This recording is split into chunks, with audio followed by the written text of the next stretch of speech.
천국이 어디 있느냐? 여기 있다 저기 있다 아니고 너희 가운데 있느니라 예수님께서 그러셨거든요. 그러면은 지금 우리 사는 삶이 천국이어야 합니다. 코로나 때문에 교회에 가서 예배하지 못한 사람이 많습니다. 인터넷으로 예배한 사람 중에 제 설교를 듣는 사람이 한 600에서 800명쯤 그 정도 되더라고요. 일단 그분들을 축복하면서 말씀드리겠습니다. 한국인의 종교는 무엇인가? 누군가 이렇게 말했습니다. 한국인에겐요, 기독교도 불교도 없고 그냥 다 무교다 그랬습니다. 교회 다녀도 무교고 절에 다녀도 무교다 그 말입니다. 다니는 데만 다르지 모두가 무교신앙이다 그랬습니다. 한국인은 근본적으로 무엇을 믿고 바라는가 이 문제입니다. 구복, 복을 구한다는 말인데요. 기복이나 구복이나 같은 말입니다. 신에게 복을 달라고 청하는 신앙이라는 거지요. 무교신앙입니다. 근본적으로 똑같다는 거예요. 한국인은 어떤 종교를 가지고 있든지 한국인 신앙의 기본 틀은 무교라는 틀 안에 있다. 이겁니다. 교회 다니고 절에만 다닐 뿐 실상은 다 무교다 그랬어요. 한번 보세요. 대학 입학을 위한 수학 능력 평가 시험을 치를 때면은 교회나 절이나 특별 기도회로 붐빕니다. 부모는 자식 잘 되라는 염원을 안고 교회 다니는 사람은 교회로, 절에 다니는 사람은 절로 갑니다. 이런 복을 구하는 신앙, 구복 혹은 기복신앙은 무교 그대로입니다.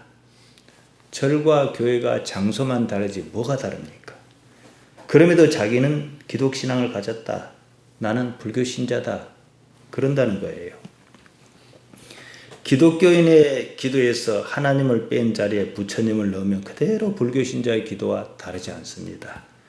불교신자의 기도에서 부처님을 빼고 대신 할머니를 넣으면 그대로 무교신앙의 기도입니다.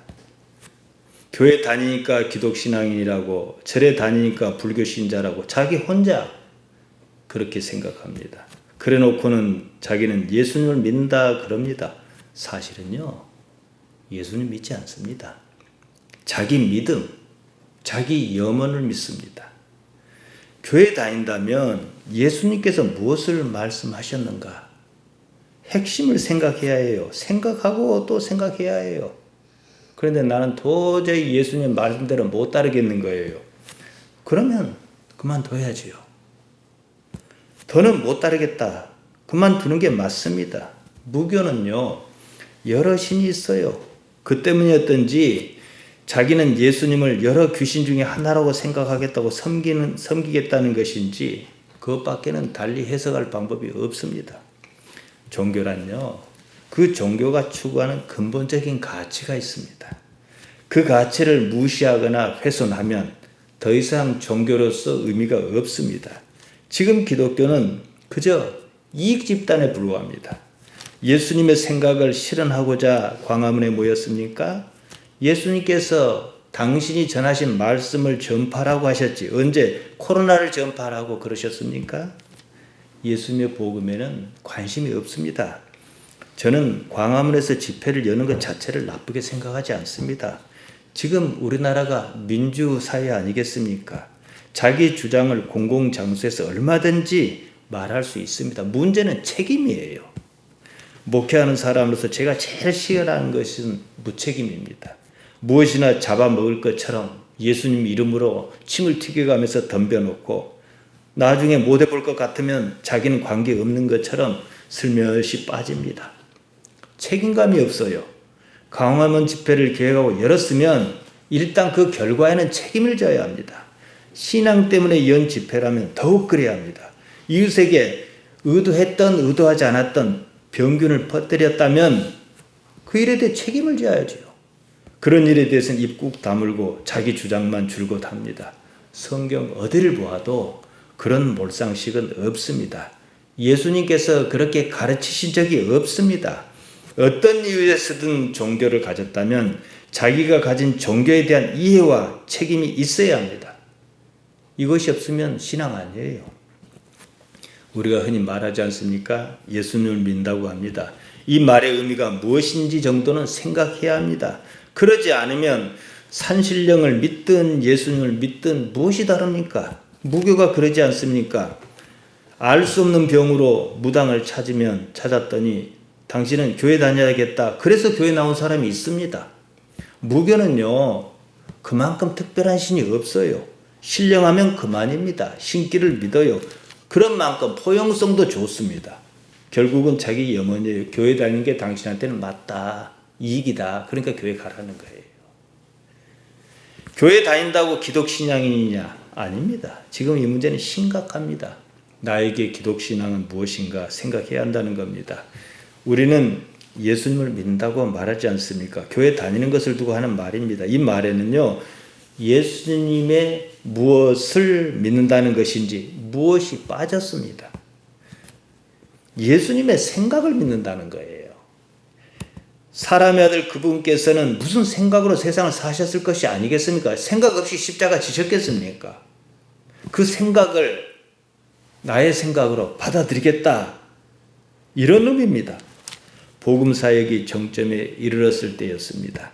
제자에게 가르치실 것을 다 가르치신 때였습니다. 이렇게 말씀하셨습니다. 요한복음 14장 6절입니다. 예수께서 가라사대 내가 곧 길이요 진리요 생명이니 나로 말미암지 않고는 아버지께로 올 자가 없느니라. 아버지께로 올 자가 없다고 그랬으니까 당신께서는 이미 아버지 편에 계시다 이런 뜻이죠. 에고 에이미 해 호도스 나는 그 길이다. 카이에 알레데야 그리고 진리다. 카이에 조에 그리고 생명. 이걸 왜 생명이라 번역했는지 모르겠습니다. 삶입니다. 삶이다 그러셨습니다. 길과 진리와 생명을 접속사 카이로 연결해서 같은 의미다는 거예요. 길 호도스입니다. 이 길이란 말이 참 재밌어요. 한문으로 길도 아닙니까? 동서양을 막론하고 이 말은 거의 같은 의미로 쓰입니다. 무엇에 이르는 길, 방법이에요. 이게 길이다. 그럼 걸어가는 길을 말하지 않잖아요. 사실 그 길이 어디로 통하잖아요. 그러니까 방법이다 이거죠. 진리라고 번역한 말, 제가 아주 자주 말씀드렸습니다. 알레데이아입니다. 무슨 종교적인 거창한 의미가 아니에요. 그냥 사실을 말합니다. 참, 거짓이 아닌 참, 꾸밈 없이 상상이나 해석이 개입하지 않은 그대로인 것을 말합니다. 생명이라고 번역한 말 조예입니다. 그냥 삶을 말해요. 우리 삶입니다. 이런 문장을 만나면 우리는 생각이 관성적으로 작동합니다. 길이요 진리요 생명이라 그러셨으니까 무슨 거창하게 생각해요. 무슨 상징적인 종교적인 의미가 있는 것처럼 말입니다. 삶은 상징 아니에요. 현실입니다. 예수님께서 지극히 현실적인 말씀을 하신 거예요. 종교적 가르침이 현실의 삶과 동떨어져 있으면 가치가 없습니다. 무슨 마음의 위로를 받고자 예수님 믿는 것 아닙니다. 당장 내가 처한 현실의 문제를 예수님 말씀에서 찾아서 어떻게 해결할 것인가. 그래서 예수님을 믿는 거예요. 길과 참과 삶은 동격입니다. 당신 자신을 이 세 단어로 아우르셨습니다. 이 말씀은 사실 별말 아니에요. 내가 세상을 사는 참다운 단 하나의 방법이다 이거예요. 따라서 우리는 예수님께로부터 방법을 찾아야 합니다. 이것이 예수를 믿는다는 말의 의미입니다. 이어서 이리 말씀하셨습니다. 요한복음 14장 7절입니다. 너희가 나를 알았다면 내 아버지도 알았으리로다. 이제부터는 너희가 그를 알았고 또 보았느니라. 그냥 간략하게 생각해 보십시다. 하나님을 무슨 재주로 알 거냐는 얘기예요. 예수님으로 안다는 거예요. 너희가 나를 알았더라면 에그노케이테 메 너희가 나를 깨달았더라면 에그노케이테 동사로 과거 완료 2인칭 복수 이 복잡합니다. 원형이 기노스코예요. 그러니까 이 말에 하는 의미는 우리가 그렇게 말하지 않습니까? 알았다, 알 것이다, 이런 식으로 안다 이렇게 쓰잖아요. 그런 거 시제가 있어요. 그러니까 여기서 말하는 에그노케이테는 기노스코가 너희가 진즉 나를 익히 알고 있었더라면 이런 뜻이에요. 이미 알았어야 했다 이거죠. 그러면은 에데이테 역시 기노스코가 동사 원형입니다. 그러면은 하나님을 알 것이다는 얘기예요. 아르티 기노스케테 아우톤카이 헤오라 카테 아르티 이제는 기노스케테 또 나오죠. 너희가 알았고 누구를 알았습니까? 아우톤 그가 누굽니까? 하나님이시지요. 카이 헤우라카테 그리고 보았느니라. 예수님을 기노스코 알아야 하나님이 보인다. 예수님을 알면 하나님을 아는 것이다. 하나님을 알려 하는 것이 목표고 예수님께서는 그 절차시며 방법이시다. 그래서 나는 길이요 참이다 삶이다 이러셨던 거예요. 왜냐? 하나님을 깨달아야 살거든요. 천국이 하나님을 깨닫고 하나님과 함께하는 것이거든요. 인생의 목표는요, 하나님을 기노스코 아는 겁니다. 인생의 목적은 다른 것 아니에요. 하나님 아는 거예요. 그래서 예수님이 필요한 거예요. 지난 시간에 호세아 6장 3절을 보았습니다. 다시 한번 보겠습니다. 그러므로 우리가 여호와를 알자. 힘써 여호와를 알자. 우리가 알자. 브네드아. 알자. 라다트. 이 말이 앞에 붙는 말 때문에 다른 말처럼 보입니다. 원형이 둘 다 야다입니다. 거기는 시제라든가 인칭이라든가 이걸 다 포함해서 그렇게 보여요. 헬라말로 기노스코입니다. 어떻게 말입니까? 힘써. 느리드파. 추적하여. 누굴 말해요? 앳 예호바. 여호와를 추적하여 알자. 힘써 추적해라는 거예요.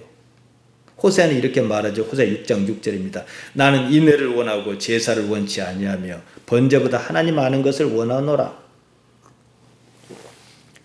제사보다 인애가 중요하고 번제보다 하나님 아는 것이 중요하다는 말이에요. 대구법이죠.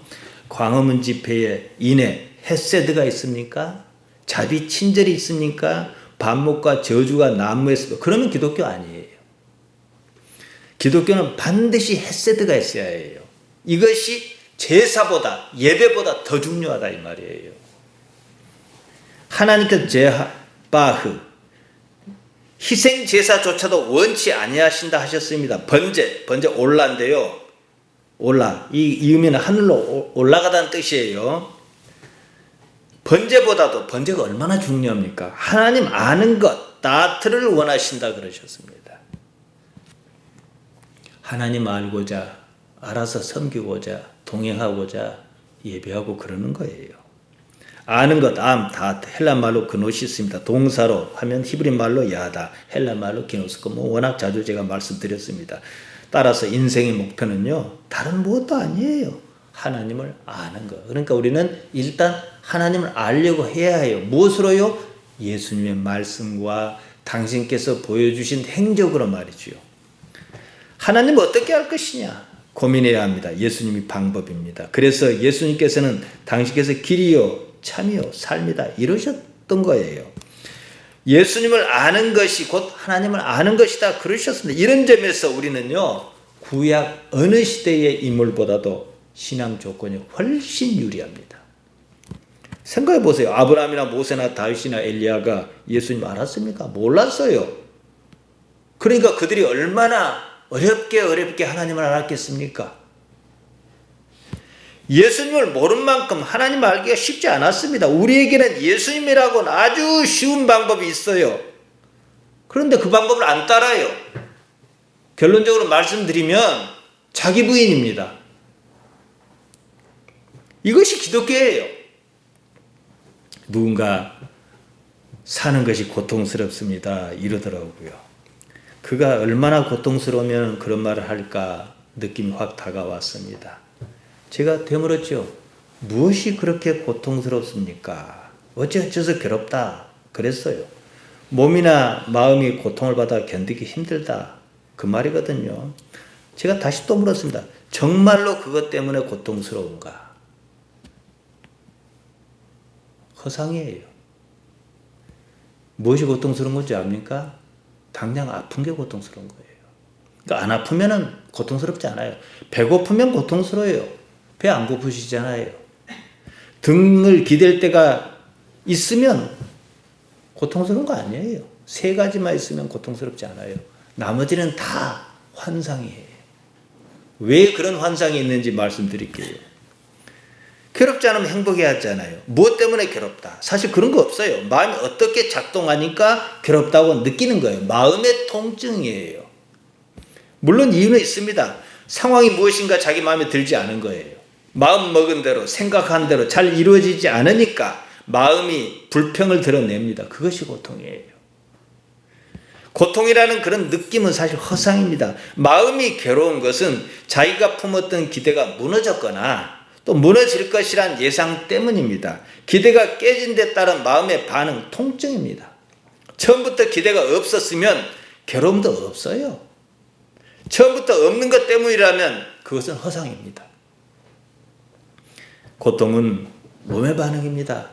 특히 보통 남자들은 아들을 통해서 자기를 실현하려고 하잖아요. 언제 아들이 싫습니까? 내 기대대로 못 가니까. 근데 그 기대가 없으면 싫어할 마음이 없어요. 고통은 몸의 반응입니다. 몸은 자신을 지키기 위해서 어떤 상황에서 화학물질을 분비합니다. 고통은 거기에 따른 화학적 작용입니다. 어떤 일에도 고통을 느끼지 않는다고 그럽시다. 불에 대어도 아프지 않아요. 일하다가 다리가 부러졌는데 아픈 줄 모릅니다. 그럼 얼마 지나지 않아 몸이 상한 데가 한 군데도 없을 것입니다. 결국 그러다 죽을 거예요. 그러니까 몸도 고통이 있어야, 고통의 목적이 뭐예요? 살게 하려는 데 있다 이 말씀이에요. 고통은 몸을 유지하기 위한 신체적 반응입니다. 고통이 있기 때문에 조심할 것이고 또 딱 어디를 만졌는데 아야 하니까 안 만질 것이고 그럽니다. 심리적 고통도 마찬가지예요. 마음이 느끼는 통증도 그러는데요. 마음을 단련시키는 것 말고는 아무런 의미가 없어요. 그조차도 육체의 생존과 밀접하게 관련이 있습니다. 한마디로 고통은 뭐예요? 살자고 있는 거예요. 삶이 없으면 고통은 있어야 할 아무런 이유가 없습니다. 몸이 없는데 무슨 고통이 있겠습니까? 살지 못할 상황이면 고통이 없어요. 삶의 한계를 넘어서 버리면 고통의 기능은 작동하지 않습니다. 갑작스러운 교통사고로 팔이나 다리가 뚱강 잘라졌어요. 그 순간 고통이 없습니다. 제가 언젠가 말씀드렸지요. 여수 수해 넣었을 때 무릎하고로 그냥 시뻘건 연탄불을 지져버렸어요. 그 순간은 안 아프더라고요. 그 순간 잠깐이지만 고통의 기능은 정지합니다. 조금 지나야 아파요. 심리적으로도 마찬가지입니다. 충격적인 사건을 겪습니다. 그런 상황이 도저히 감당할 수 있는 상황이 아니다 싶으면 뇌는 기억에서 지워버립니다. 모른 채 해버려요. 기억하지 않아요. 왜냐? 계속 기억에 남아있으면 생존에 불리하기 때문입니다. 생존 알고리즘에 따라 반응할 뿐이에요. 나는 본질적인 면에서 그런 육체가 아닙니다. 고통에는 특별한 기능이 있습니다. 어떻게든 살아야겠다는 의지를 북돋우는 이것뿐이에요. 삶, 살겠다는 것, 고통 때문입니다. 이 삶이 없으면 고통도 없습니다. 누가 고통을 많이 받느냐? 이제 이 문제를 생각해야죠.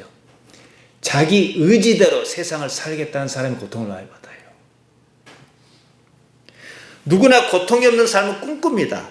고통을 없이 하려는 그것이 삶의 향배를 결정합니다. 살자니 고통 없는 쪽을 선택합니다. 삶의 목표가 고통이 없는 세상인 것처럼 그렇습니다. 돈이 좋은 것은, 돈을 바라는 것은, 돈을 모르는 것은 돈이 있으면 있는 만큼 고통이 줄어든다는 상상 때문 아니겠습니까? 고통을 없이 하려고 돈 벌겠다고 애쓰는 거예요. 행복이 뭡니까? 고통의 반대 개념 아닙니까? 그 때문에 인간에게 고통은요, 삶의 동력이에요. 고통과 욕망이 이렇게 시소처럼 작동해요. 동전이 이렇게 있어요. 앞에는요, 욕망이라는 그림이 그려져 있어요. 뒷면에는 고통이라는 그림이 그려져 있어요. 똑같아요, 목적은. 필요에 따른 욕망을, 필요에 따른 고통을. 이러면서 사람을 농락합니다. 생각해 보세요. 삶이 끊기면 고통이든 욕망이든 쓸데없는 거예요. 그렇지 않습니까? 고통이 없다면 살고 싶은 마음도 없습니다. 그때는 삶은 그저 지루하기 이를 데 없습니다. 다 가졌습니다. 더는 가질 것이 없어요. 아무리 생각해도 더 좋은 것이 있을 턱이 없어요. 더 이상 좋은 것을 상상할 수 없습니다. 또 그러면 그래서 고통이에요. 오직에 지루할 것 아니겠습니까? 권태입니다. 삶이 싫어요, 그러면요. 우리는 일상적인 일, 결과를 기대할 것이 없는 일, 그러면서도 반복적인 일, 허드렛 일을 싫어합니다.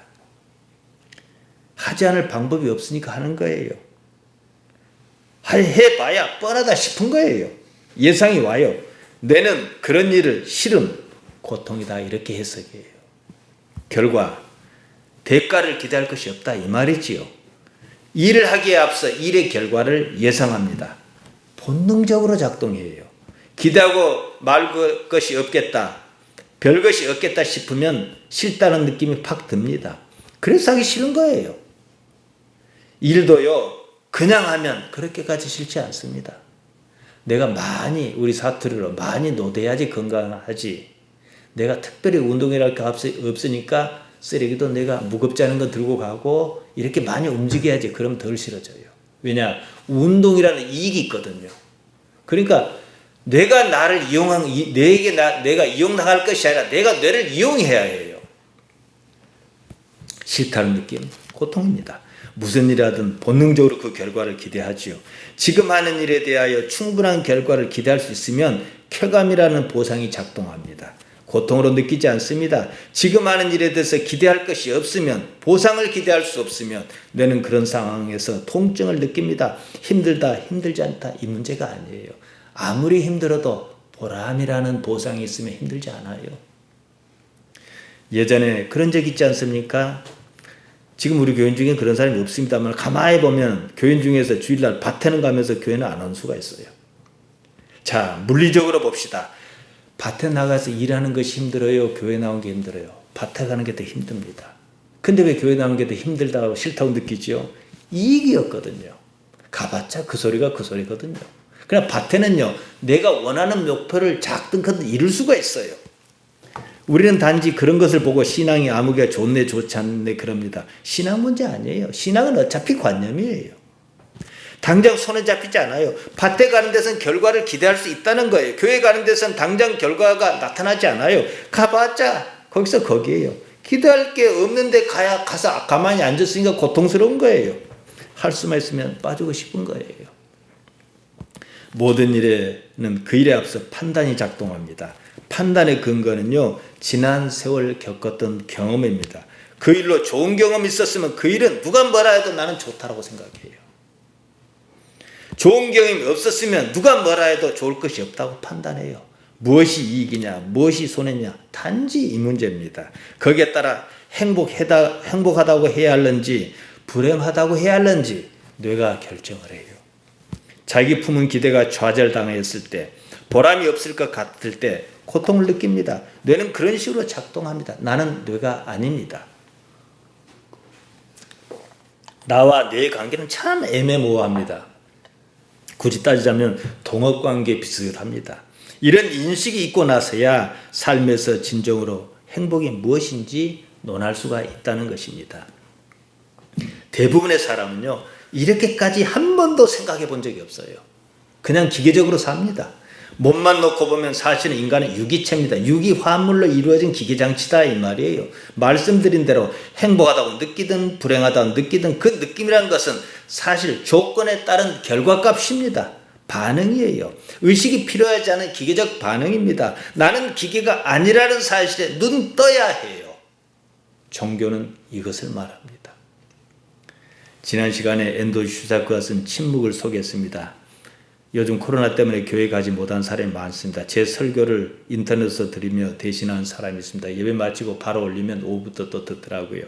그들을 위해서 일부분을 또 말씀드리지 않은 부분을 보태서 요약해서 다시 말씀드리겠습니다. 일본에서는 17세기에 사마바라의 난이 있었습니다. 일본 역사상 최대 규모의 내전이었습니다. 일본에서는요, 그런 일이 별로 없어요. 혹사와 과도한 연공 때문에 백성이 들고 일어난 반란 사건이었습니다. 난을 일으킨 주된 구성원이 누구냐? 일본 토착 기독교인, 일본말로 기리시단이라고 그럽니다.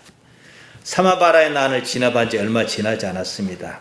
로마 가톨릭에서 보낸 선교사 페레이라 신부가 가혹한 탄압에 굴복해서 배교했다는 이야기가 들렸어요. 페레이라는 예수의 소속의 이름난 신학자였습니다. 예수의 소속 신부는 이제 가톨릭에도 무슨 있어요. 근데 예수의 소속 신부는요, 특별히 학문과 사도적 열정이 대단합니다. 그들은요, 선교에 목숨을 겁니다. 이걸 잘 표현한 영화가 있어요. 남미 선교로 십자가에 거꾸로 매달려가지고 폭포수로 떨어지는 그런 영화 미션이 있지요. 거기서 그들은 그들의 선교 사역을 생생히 묘사했습니다. 지금 프란체스코 교황 역시 예수의 출신으로 알고 있습니다. 로마에서는 일본의 상황을 파악하려고 했어요. 페레이라의 제자 로드리고와 가르페 신부를 일본에 보냅니다. 마카오에서 일본 현지인의 안내를 받아야 할 거 아니겠습니까? 그래서 찾은 사람이 기치지로입니다. 오도열도에 잠입해서 가쿠레 기리시단의 환영을 막 받습니다. 그것도 잠시. 나가사키 부교쇼, 이제 한문으로 봉행소라 그러는데 그게 쫓기는 신세로 전락하고 말았습니다. 부교란 해안 시대에서 에도 시대에 걸친 무가의 직명이에요. 그 직무를 보는 관청을 부교쇼다. 우리나라로 치면 뭐 포도청 비슷하겠습니다. 그러나 이들은 특별히 무사 계급이 셉니다. 그때 나가사키 부교가 이오노의 치코코감입니다. 이오노에 역시 가톨릭 신자로 배교한 사람이었어요. 작가는 이노우에를 통해서 일본인에게 기독교가 무슨 의미가 있는가 사실 이 문제를 제기하는 듯합니다. 이노우에가 기독교인이었던 만큼 기독신앙의 아픈 데를 잘 알고 있죠. 그래서 배교 수단으로 후미에를 이용합니다. 후미에가 뭐냐면은 이런 동판이 있는데 이제 예수님의 성상이 새겨져 있어요. 근데 천주교는 우리 개신교와 달리 특별히 성상에 대해서 상당히 그 애착을 갖는다고 그럴까요? 중요하게 여긴다고 할까요? 그러니까 우리는 십자가가 이렇게 걸려 있지만 천주교 성당에는 예수님 못 박힌 모습이 있고 뭐 마리아상도 있고 그러지 않습니까? 그러니까 천주교 신자는요 후미에를 밟는다는 건 상상할 수가 없는 거예요. 그건 그냥 배교하겠다 이 소리예요. 그러니까 인노에 그걸 밟으라 이런 거예요. 그거 안 받고 죽은 사람이 많았어요. 고문 때문에 십자가를 사용한다든지 다 이유가 있었습니다. 당시 백성의 삶은 참혹했습니다. 강제 노역을 하다시피 했고 먹을 것도 없고 곡물도 바치하고 먹고 살기 힘든 마당에 혹사에 내몰렸습니다. 살아도 사는 게 아니었습니다. 거기에 기독교 복음이 들어갔다고 한번 생각해 보십시오. 받아들이지 못할 이유가 없어요. 딴 세상이 있다는데요. 이제는 삶이 배교할 것을 요구했습니다. 죽음을 경계로 이승과 저승 이쪽과 저쪽이 놓여있어요. 지금 어느 한쪽을 선택해야 해요. 이승을 선택하면 예수님의 성화상을 밟아야 하고 그걸 안 받겠다 그러면은 죽어야 해요. 가만히 생각했죠. 이쪽을 선택하자니 삶이 뻔해요. 한번 그런 일이 있었으니 이 사람들이 좋게 대우하겠습니까? 박해가 더 심할 것입니다. 짐승만 또 못한 삶을 살아야 합니다. 그렇다고 저쪽을 선택하자니 한 번도 가본 적이 없어요. 천국 했지만 한 번도 가본 적이 없어요. 그럼 그림이 그려지지 않는 거예요. 한 번도 그렇게 안 살아봤어요. 그냥 상상만 했죠. 천당이라는 데가 믿는다고 있고 믿지 않는다고 없는 것이냐? 결국 이 문제에 봉착합니다. 당시 그때 사람보다 우리 형편이 좀 낫지만 대부분의 기독교인이 안 그럽니까? 그 상황이잖아요. 매우 다급하고 절실했습니다. 한 사람이 신부에게 나와 물었습니다.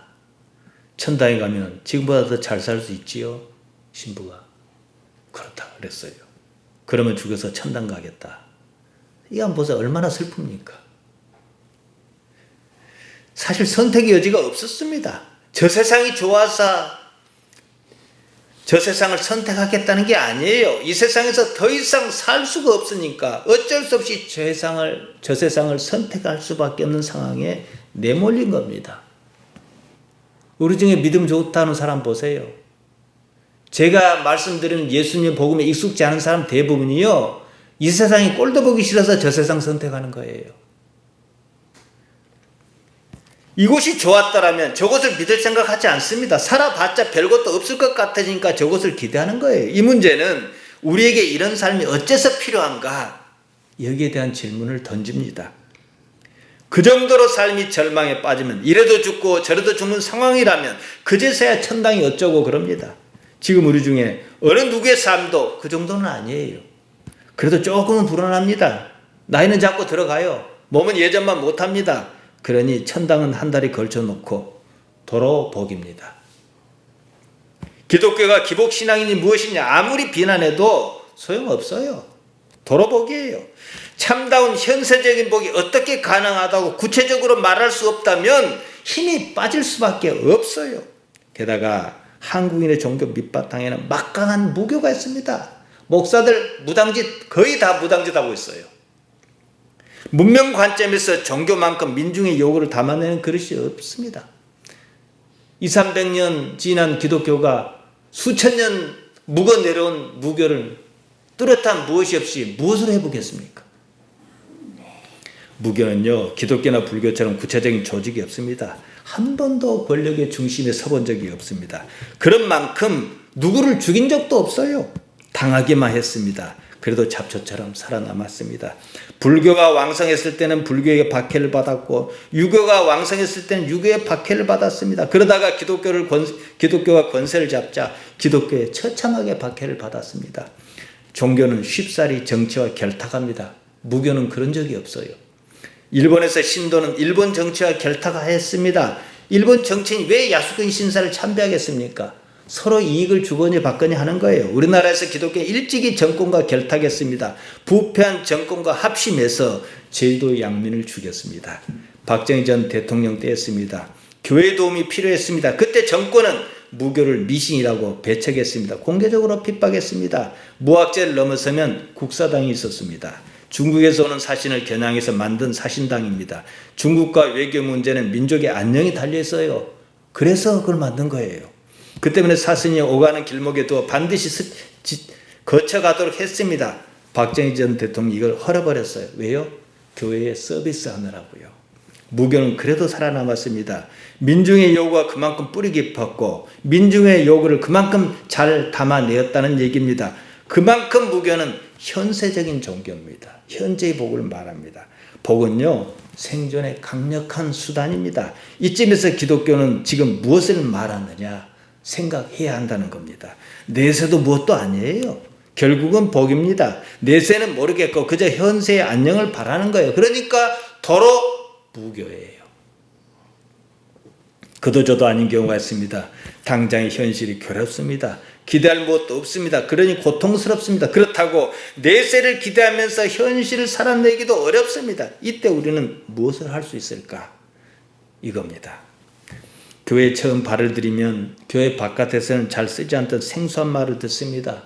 복음이란 말입니다. 이게 무척 한문적 용어인데요.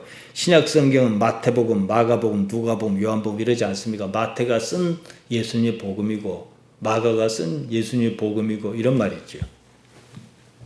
마가복음 첫 문장은 이렇게 시작합니다. 마가복음 1장 1절입니다. 하나님의 아들 예수 그리스도 복음의 시작이라. 이게 핵심이에요. 전체를 설명하는 거예요. 복음이란 말, 순전히 한자말입니다. 헬란말로 유앙겔리온입니다. 좋다는 뜻인 유아, 소식을 가져오는 사자 또는 소식을 가져오는 천사를 뜻하는 앙겔로스에서 온 말입니다. 좋은 소식, 기쁜 소식 이거예요. 마가복음이라 하면 마가가 전하는 좋은 소식이다 이 말입니다.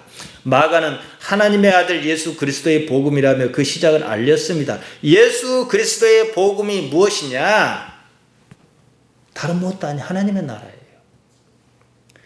바실레이안 투 데우, 하나님의 통치를 말합니다. 천국은 한자 말입니다. 원어로 바실레이아 톤 우라논, 하늘나라, 이게 원래 말이에요. 직에 가자면 하늘의 통치가 임한다 이거예요. 여기서 말하는 하늘이 우라노스가 해와 달과 별이 떠있는 하늘을 말하는 것은 아닙니다. 하늘나라는 하나님의 통치를 말한다. 그럼 결국 이 말은 뭐예요? 천국이란 말이 제안한 것은 하나님께서 통치하고 계신다 이 말이에요. 우리가 흔히 생각하는 천국과 지옥에 대한 관념은요, 조로아스터교에서 비롯됐습니다. 그러니까 바벨론 유수, 유대 민족이 70년간 바벨론을 끌려가지 않았습니까? 그리고 이제 그 나라가 이제 바사, 페르시아로 변했습니다. 조로아스터교가 그때 아주 바벨론에서 페르시아에서 흥성했습니다. 페르시아 종교예요. 예수님께서는요, 그런 천국과 지옥을 말씀하신 적이 없어요. 우리 유대가 바벨론을 멸망했습니다. 이후 70년 동안 거의 대부분 끌려가 포로 생활을 했습니다. 뭐 다니엘도 끌려갔고 뭐 누구도 끌려갔고 그러다 왔다 안 합니까? 그런 사이 바벨론이 바사, 페르시아에 멸망했으면 따지고 보면 그 기간은요, 유대 민족의 커다란 은총의 시기였습니다. 하나님께서 바사왕 고레스를 감동시키셨습니다. 역대하 36장 22절, 스가랴 1장 1절 등에 나옵니다. 고레스가 유대 민족을 풀어주었어요. 그래서 귀환했습니다. 하나님께서 고레스를 감동시키셨다고 성경은 기록하지만 고레스 관점에서는 하나님께 감동을 받았을까요? 그 하나님을 우리가 생각하는 하나님이라 여겼을까요? 고레스가 생각한 신은요, 조로아스터교의 신이었어요. 조로아스터교에 충실한 신자였거든요. 그는 지혜의 신 아브라함 마즈다가 감동을 주었다고 생각했을 것이 분명합니다. 물론 우리가 생각하는 하나님 맞지만 말이에요. 당시 페르시아는요, 바사는 세계 최고의 문명 국가였습니다. 유대인은 거기서 70년 동안 많은 것을 배웠습니다. 유대교도 사실 거기서 만들어진 거예요. 거기 갔다 와가지고. 조로아스터교는 오늘날 기독교에 영향을 끼쳤습니다. 불교도 마찬가지예요. 우리가 알만한 세계 어느 종교도 조로아스터교의 영향을 받지 않은 것이 없습니다. 조로아스터교는요, 이신론적 일신론입니다. 일단 유일신을 말하는데 대립개념이에요. 실상은 이신론이다 이 말이죠. 지금 기독교가 그러지 않습니까? 하나님과 사단을 대립개념으로 생각해요. 영락없이 조로아스터입니다. 보통 교인이 알고 있는 천국과 지옥, 선과 악 다 조로아스터에서 온 거예요. 이분법 개념이요. 예수님께서는 단 한 번도 그리 말씀하신 적이 없습니다. 제가 지난 8월 9일 주일 설교에서 우리 성경에서 무엇을 지옥이라고 번역했는지 충분히 말씀드렸습니다.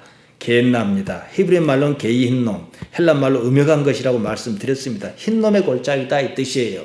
예루살렘 남동쪽에 있는 골짜기가 바로 그겁니다. 구약시대에 사람들이 이 골짜기에서 우상의 제물을 바쳤습니다. 불로 이글기리는 몰록의 팔에다 살아있는 아이를 던졌어요. 그때 아이의 울음소리가 그 자체가 지옥 아니었겠습니까?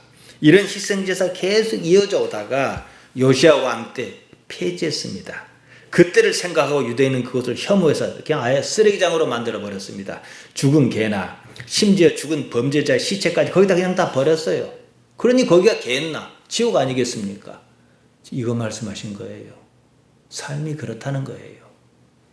우리가 흔히 생각하는 지옥, 조로아스터교입니다. 지금 한국교에서 생각하는 지옥은 게엔나가 아니에요. 불교의 지옥이나 기독교의 지옥이나 모두 조로아스터교에서 온 거예요. 지옥이라고 번역하지 않고 그냥 게엔나라고 했더라면 그나마 우리 관성이 그쪽으로 가지는 않았을 거예요. 지금 누구나 붙잡고 목사님을 붙잡고 장로님 붙잡고 물어보세요. 한 번도 본 적이 없는 그냥 지옥은 뭐 불이 이글거리고 막 어쩌고 얘기할 거예요. 기독신앙의 핵심은요, 하나님 나라와 말씀드렸지요. 그 말에 의미하는 바를 풀어서 말씀드리면 하나님께서 지금 여기 살아 계신다는 사실이에요. 우리가 입으로는 말하지 않습니까? 하나님께서 이 예배당에 살아 계십니다. 근데 그걸 진짜 믿냐 이 말이에요. 하나님께서 내 사는 현장에, 삶의 현장에, 밭대 집에 살아 계십니다. 근데 진짜 믿냐 이 말이에요. 지금 여기가 하나님 나라다 그 말이에요. 지금 여기가 천국이다 이 말입니다. 지금 여기가 천국인 줄 안다면 무엇이 염려스럽겠습니까? 생각해 보세요 여러분. 예수님께서 주구장창 하신 말씀이 이겁니다. 아무것도 염려하지 말라. 하나님 아버지께서 계시지 않냐. 참새도 하나님께서 귀하게 여기시는데 하물며 너희겠느냐. 너희가 염려한다고 길 한 자나 더 할 수 있느냐. 악한 자라도 자기 자녀에게 좋은 것으로 줄 알거든 하물며 하나님 아버지께서 그러시지 않겠느냐. 그러셨지. 언제 죽어서 저기서 보자 이러신 적 있습니까? 없어요. 그리고 하신 말씀은 단지 이것이었습니다. 마태복음 6장 33절입니다. 너희는 먼저 그의 나라와 그의 의를 구하라. 이것도 번역 잘못했어요. 하나님의 나라라고 분명히 나와 있거든요. 마태복음 보면. 그리하면 이 모든 것을 너희에게 더하시리라. 바실레이언 투 대우로 나와 있습니다.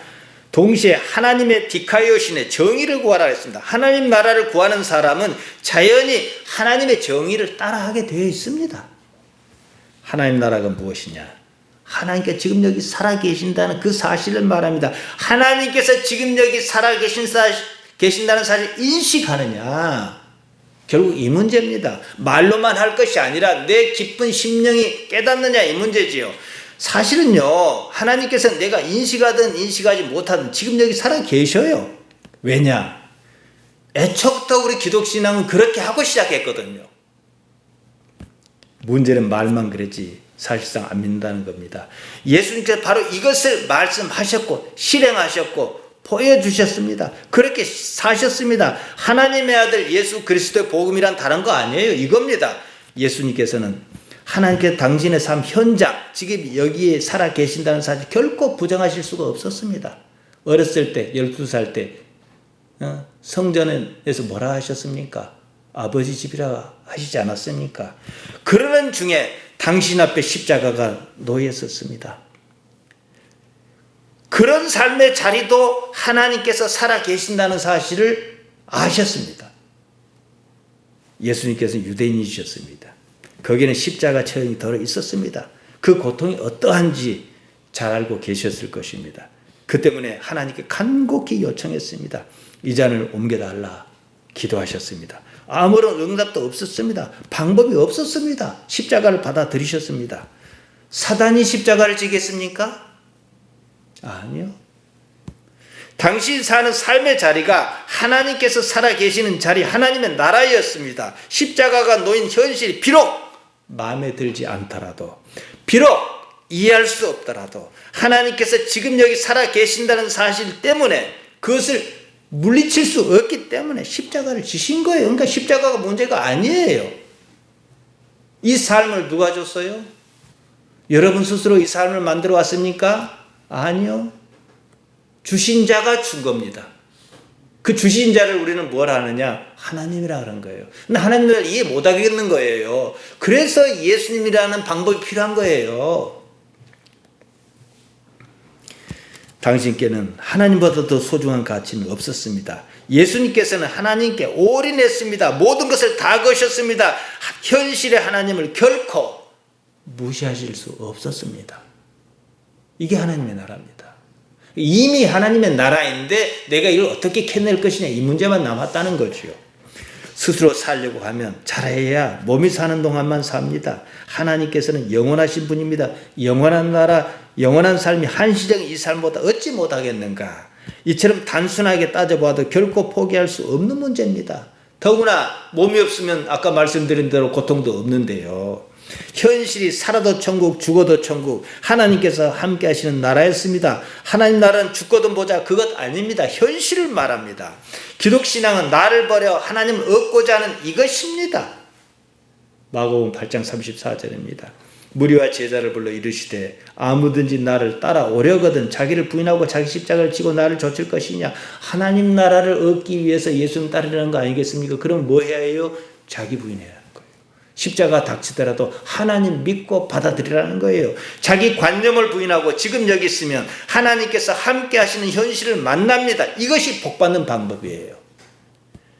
그러니까 결국 이 과정, 내 관념을 버리는 진통이 있을 수 있어요. 모르니까, 오해하고 있으니까. 그래, 이걸 걷어내 버리면 실상 삶이 살만한 삶으로 바뀐다는 거. 이게 복이에요. 하나님께서 살아계신다는 사실 발견한 거든요. 그러니까 복 받는 방법은 간단해요. 복 받겠다는 자기 의지를 버리면 복 받습니다. 하나님께서 살아계신다는 사실 인식 때문입니다. 여러분, 하나님께서 아버지시지 않습니까? 아버지께서 복을 주시면 주셨지 고통을 주시겠습니까? 그런데도 내 삶에 만일 고통이 있다면 그것은 하나님을 알게 하려는 목적 그 이상도 그 이하도 아니라는 거예요. 단순한 이치입니다. 육체의 죽음은 나의 죽음이 아닙니다. 평생 살면서요 하나님만 최고 가치로 여긴 사람이 있다 그럽시다. 여러분은 벌써 수십 년 이상 그러시지 않았습니까? 이 사람이 죽기 직전에 이를 하나님의 가치를 생각한 사람과 비교해 봅시다. 여러분처럼 평생 나 하나님 못 산다 하고 산 사람이 있고 어떤 사람은 이제 한참 살다가 죽기 직전에 사도신경 외고 주기도문 외고 뭐 어쨌든 연결했어요. 이런 사람이 있다 그럽시다. 두 사람의 의식 크기가 어떻게 같겠습니까? 생각해 보세요. 제가 우스개 비유를 했죠. 80평생 밥 먹은 밥그릇 수만 쌓아도 동네를 다 덮고도 남을 거예요. 예배당 출입한 그 발걸음이 어찌 헛된 일이겠느냐. 이거죠. 두 사람의 의식 크기가 같을 수는 없습니다. 성경을 이것은 상급이다 이렇게 에둘러 표현합니다. 누군가를 깊이 사랑하면 그 순간 자기 존재가 사라지는 경험을 합니다. 하나님을 사랑함으로 내가 사라지면 그때 다 사라지고 나조차 사라지고 나의 존재 본질만 남습니다. 그 순간 나는 존재함의 희열을 경험합니다. 천국이지요. 적어도 이 정도 와야 복이라고 보이고 삶에 동요하지 않습니다. 나의 본질이 하나님과 하나인 것을 경험합니다. 성경은 그것을 뭐라고 하느냐? 사랑이라 그럽니다. 요한일서 4장 16절. 천국은 다른 어디에도 없습니다. 지금 여기가 천국입니다. 천국은 하나님 아버지와 함께하는 삶의 현실을 말합니다. 삶이 불행하다고 느낀다면 아버지와 함께하는 법을 조금 더 배워야 할 뿐입니다. 삶이 있는 이유입니다. 온 힘을 다해서 하나님을 깊이 깊이 의식하며 하나님 아니면 못 산다 하고 생각하며 지금 여기 계시기 바랍니다.